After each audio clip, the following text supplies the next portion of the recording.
This review is a little bit late, but I'm going to be reviewing Thunderbolts, and my thoughts on it are Thunderbolts to me is a movie that does a great job blending action, comedy, seriousness, and depth between all of its characters. Florence Pugh is very clearly the lead of this movie, but is not the leader of the team. What I liked about this movie is that even though a female was the lead of the movie, it didn't emasculate any of its male characters like Captain Marvel did, like She-Hulk did, and so many other products that have recently come out in Hollywood. When breaking the movie down, I'll start with the characters Yelena and Red Guardian. These two characters are people that have lost everything and just push through and just bury their emotions down and just try to get to the next day. Red Guardian knows that he's not in his prime form anymore, but he still wants to be the soldier that serves his country, and now his country has transitioned from Russia to United States. And Yelena is at a point in her life where she knows she's being used for work and she wants something more. She doesn't feel fulfilled, as she mentions in the movie, by just working. She wants somebody to come home to. She wants a family. She wants a friend. She wants anybody. And she particularly wants her big sister Natasha back, which she knows she will never have. Red Guardian and Yelena have become distant, but they do not display a hatred towards one another. They're just like kind of like that friend you don't talk to for a while, except for like once or twice a year. And this component was necessary for their characters and their arc in this movie. With Red Guardian specifically, you can tell that he's the guy trying to chase his glory days, as I had mentioned before. But more than that, he wants to continue to see his life through Yelena. He obviously has known Yelena since she was a little girl, raised her like a daughter, and then they went their separate ways. But there's a scene in this movie where he meets up with Yelena in the desert, and he's happy that Yelena has finally found this new batch of friends, a new team, if you say. And Yelena's like, no, it's not it just for the time being. And he's like, no, I see something that you don't. So he's very much that fatherly figure, not just to Yelena, but to everybody. And I thought it was great in this movie. When the team had talked about separating and they're all driving in the limo, he practically begs them to stay together because he knows the mistakes that he made and he's trying to fix those mistakes or make up for those mistakes through his daughter. So it's just like any other parent that typically tries to provide a path that was better than the one that they had or created themselves. When it comes to the rest of the team, Ghost probably had the weakest story arc of the movie, but most of her background was shown in Ant-Man and the Wasp, the second Ant-Man movie. So they don't really need to go that much into it. They just kind of give like an exposition line for anybody that hadn't seen Ant-Man and the Wasp, and that was really it. So I bet they'll dive a little bit deeper into her in more movies. They probably didn't want to just go ahead and rehash her origin again because we already saw it. She was experimented on and her molecules fluctuate. Like it's not that crazy. The next character whose arc was well executed for me was John Walker. This character went from a guy in a TV show being Falcon and the Winter Soldier, and you wanted to like him in that show, but because it was fresh off of losing Steve and then a lot of people inherently not knowing if they want Sam or accept Sam, both in the show and outside the show, as the new Captain America, and Walker, he seemed like a good soldier. He just wanted to do his best, and he wasn't trying to replace Captain America. He was just trying to be a new good Captain America. He knew he could never be Steve, but he was going to try his best no matter what. And then in the show, once he took that super soldier serum, he just went on full rage. Everything, the soldier piece of him was elevated, but not the human side of him. The human emotional side of him wasn't. So anyways, when we meet him in this movie, he's on an assignment like the rest of the team is, and you can tell he's gained some sort of confidence ever since the Falcon and Winter Soldier show had ended. At the end of that show, he was discharged and he was down, but then Val hired him, and now he's got his mojo back, you could say. But his confidence quickly transitioned to arrogance and cockiness when he started interacting with the Thunderbolts team that was starting to come together, and it made you love to hate him. But he's also funny at the same time, so it just like, he's like the guy you're like, oh my God, this guy, you get a load of him. But at the same time, you still want to see him succeed. As the story moves on, you slowly start to see him transition from a one-man soldier to a man who knows how to participate in a team. And an example of that is after the whole event with Sentry in the desert and everything like that, they have to walk in the desert because their car crashes, but he was able to put that military strategy that he knows internally to the team and find the berries that were edible, or he knew that the helicopters that were flying in the air were looking for them because they were flying too high and things like that. John Walker, to me, had the next best arc compared to Yelena and Red Guardian. And finally, we're going to talk about Bucky. Bucky is still easily one of the coolest characters in all of the MCU. Every scene he's in is great, and it elevates all the other characters around him. In the trailer, we see him track down what becomes the Thunderbolts team when they're all driving in the Red Guardian limo, like I was talking about earlier. And when you get to that scene in the movie, the music crescendos and you know he's on the way. And you just can't help but smile because of how cool it is. The scene in general it's just awesome. You know he's coming, but the way the music is, the way he rides in on his motorcycle, it's just cool. It was very reminiscent of when Captain America caught the staff from Proxima Midnight in Infinity War. You know he's going to be there. You know he's coming. It was in the trailer.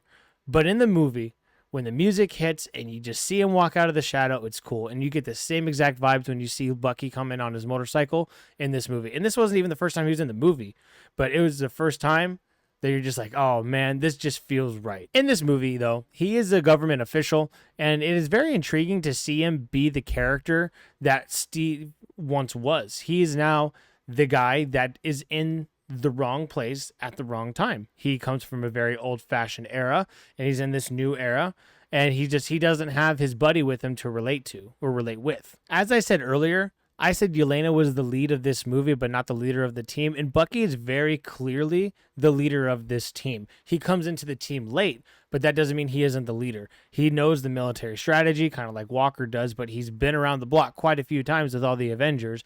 He knows what to do with a team, and he's just the glue that bridges not the team, but the movie itself together. His side plot is important to the overall main plot, too. So he has a side mission where he's trying to turn Val's assistant, and it goes to the movie. It's not a side plot like there was in Black Panther Wakanda Forever, where it just felt out of place. It all meshed and molded well together. And one thing that I really liked about this movie too, they didn't bitch him. They didn't make him weak. He's still just the cool guy, as I said earlier. And when they're fighting Sentry, again, another parallel to Steve. Sentry beats them all up. He even beats up Bucky at a time.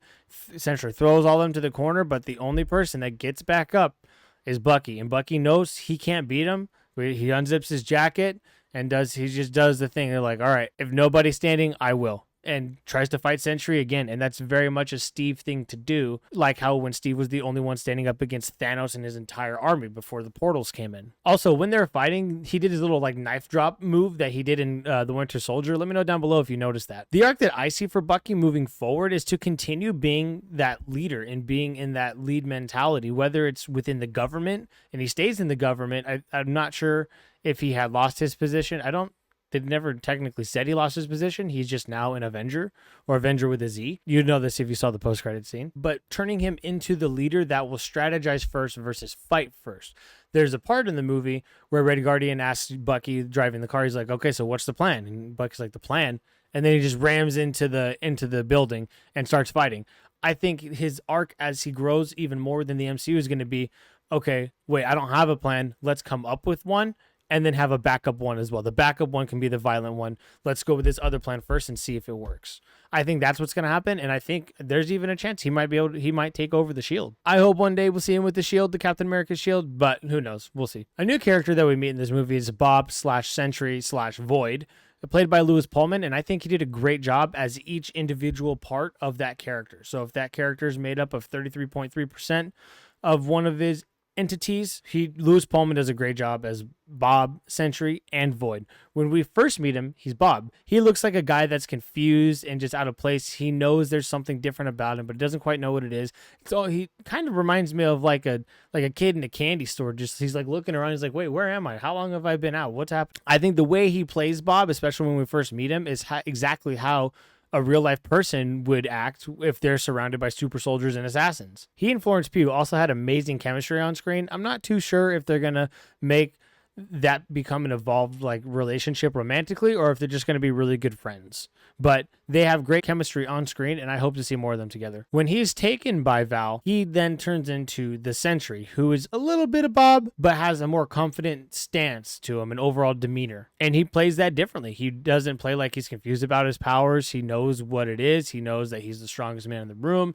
He knows all that. And he pretty much just tells the team to surrender because he is still Bob. At the end of the day, he's still Bob. He doesn't want to hurt his new friend. But he knows he has a mission to do, and if they go against him and they don't surrender, he will win, and he will fight them, which he does. Awesome scene. And the last iteration of this character is Void that he plays, and Void is really just a big shadow with glowing eyes, but Lewis Pullman plays him this way that's creepy, but also, means business. And what it is, it's basically just that demon that lives in his head that tells him all the worst things about himself and that he'll never be better because of this side of him. And it's hard to describe. He just does a good job playing a demonized version of himself, not Lewis Pullman himself, but of Bob himself. I'm sure at one point the void will return and it's going to be elevated, because most people that go through like these ups and downs, usually the next down is a little bit worse than the last one. So I think as the movies in the MCU goes on, I think Void will also get stronger each and every time, and he's going to become a pretty powerful villain that's going to be difficult for even all the Avengers to fight, and I think that'll be a lot of fun to see one day. I've seen many people critique that Void was destroyed by Yelena talking him down, which simply just isn't true, at least not to me. Does it end with a group hug?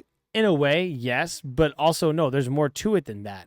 At the end of the movie, Bob is beating Void because they're in his worst reality or whatever, where they're now two separate entities, and Bob is beating the crap out of Void, but Void wants him to do that so he can fully control and consume Bob, and all the other people are locked up because Void locked them up with random things that were around in the room. But eventually, Yelena breaks free. Red Guardian helps her break free. She goes and she runs up to Bob, and she does kind of hurl over his shoulders.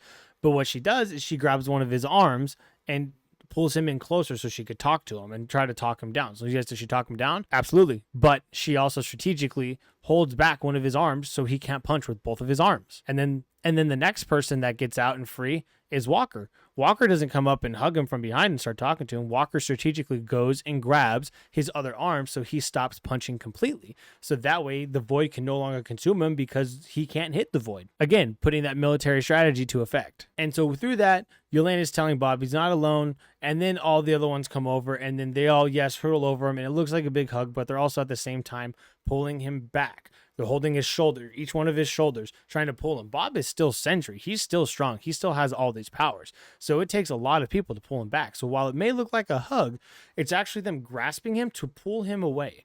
So in my opinion, that's just a mixture of, yes, talking him down, but that being Bob talking him down, not Void, which is a very big difference, and also strategic restraints to get him off of Void. So to me, I think that's completely different than Captain America talking down a Red Hulk because of some flowers. I think those are two very different things, and I have much more understanding of how the Void was defeated in this movie versus Red Hulk defeated in the last movie. So I personally have no idea what people are comparing those two things to, but whatever. To me, this movie has a high rewatchability factor to it, and it is easily one of the best MCU movies that we've gotten since Endgame. The score was done by Sun Lux, who did the score for Everything Everywhere All at Once, and both scores are phenomenal. Every time the music hits, it takes the scene to that next level that it needs to have emotional depth to it, and fun to it, and suspense to it, everything. The score is fantastic. I myself have seen the movie now 4 times, and I plan on seeing it one more time before it leaves theaters. Unfortunately, it's had a pretty big drop-off, and it's last week, and it's probably not going to do too well this weekend, given how many movies have come out since, and the big movies like Mission Impossible and Lilo Stitch that are releasing this weekend. I think that this movie has the style, tone, and feel of what a Phase 2 Marvel movie would have been, which to me is great compared to most of what we've gotten in Phase 4 and 5. And it is also the most competently made, put together film that we've had in the MCU for quite a while. Deadpool and Wolverine, I still love, but it did feel like too many chefs in the kitchen, and you could kind of tell from the writing when you look at the script writing. It was a movie that was made too much writers in there, as well as dealing with the strikes. So they really did make almost 2 movies because they did one half before the strike and then the other half of the movie after the strike. This movie was filmed completely with no strikes, no COVID, no anything. And I think that's shown with the way that this film flows. I give this movie a solid 8 out of 10. Let me know down below what your thoughts are of the movie and what you think about my thoughts. Let me know where this fits among your MCU rankings. Don't forget to like, comment, subscribe, and I'll see you in the next video. Peace.